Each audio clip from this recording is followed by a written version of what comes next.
Hello guys, ये देखो हिमांशु है।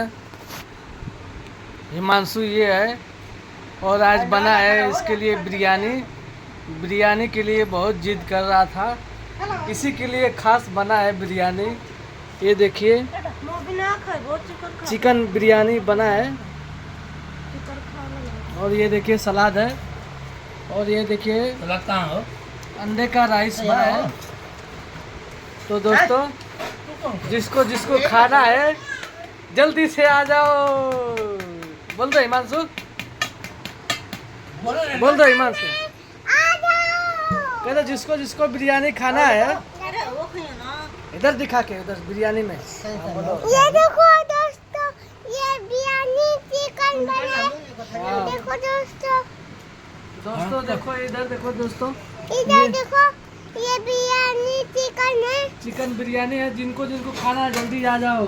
जिनको जिनको खाना है आ जाओ, आ जाओ हमारे यहाँ। आ जाओ यहाँ में। हाँ, सलाद भी ये भी दिखा दो। ये देखो, क्या है ये? ये ना, ये ना, सलाद है, सलाद। सलाद है, सलाद है। सलाद है। नमक लेके आओ।